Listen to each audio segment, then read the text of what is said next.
ഉപദേശങ്ങളും തിരുത്തലുകളുമൊക്കെ ഒരു തണൽ പോലെ സാന്ത്വനമേകുന്നതാവണം, അല്ലാതെ പൊരിവെയിൽ പോലെ പൊള്ളിക്കുന്നതാവരുത്. എങ്ങോട്ട് തിരിഞ്ഞാലും പിന്നാലെ നടന്ന് ഉപദേശം വിളമ്പുന്ന ചില മനുഷ്യരുണ്ട്. പ്രത്യേകിച്ച് ബന്ധുജനങ്ങൾക്കിടയിലാവും അത്തരം മനുഷ്യർ കൂടുതലുണ്ടായിരിക്കുക. വയറു വിശക്കുന്നുണ്ടോ എന്ന് തിരക്കിയില്ലെങ്കിലും മതിവരുവോളം ഉപദേശം വിളമ്പും അത്തരം മനുഷ്യർ.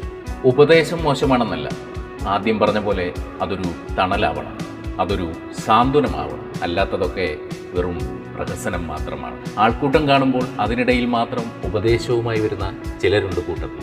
അവരൊരിക്കലും നമ്മുടെ മാറ്റത്തെ ആഗ്രഹിക്കുന്നവരല്ല. അവരൊക്കെ ആ ആൾക്കൂട്ടത്തിൽ വെച്ച് നമ്മളെക്കാൾ മിടുക്കരാണ് അവരെന്ന് സ്ഥാപിക്കാനും നമ്മളെ മോശക്കാരാക്കി ചിത്രീകരിക്കാനുമുള്ള വെറും പ്രകടനമാണ് നടത്തുന്നത്. തിരുത്തലുകളും വിചാരണകളും രണ്ടും രണ്ടാണ്.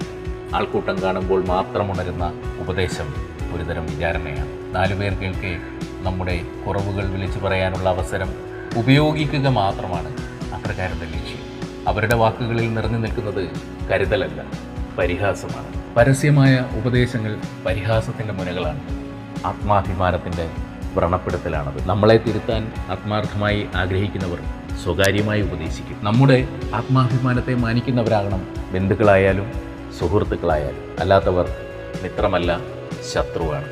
ആത്മാഭിമാനത്തെ വ്രണപ്പെടുത്തുന്നവരോട് ക്ഷമയുടെ ഭാഷയേക്കാൾ നല്ലത് ഇനിയൊരിക്കലും ആവർത്തിക്കാത്ത വിധമുള്ള മുനവച്ച മറുപടികളാണ്. അപമാനിക്കലിൻ്റെ ആവർത്തനങ്ങളില്ലാതിരിക്കുവാൻ അതിനേക്കാൾ നല്ല വഴി വേറെയില്ല. അപമാനിക്കൽ ശീലമാക്കിയവരെ അപമാനത്തിൻ്റെ വേദന അറിയിക്കുന്നതിൽ ഒരു തെറ്റുമില്ല. ഒന്നുമില്ലെങ്കിൽ അടുത്തയാളെ അപമാനിക്കുന്നതിന് മുമ്പ് അവരൊന്ന് ചിന്തിക്കാനെങ്കിലും അതുപകരിക്കും.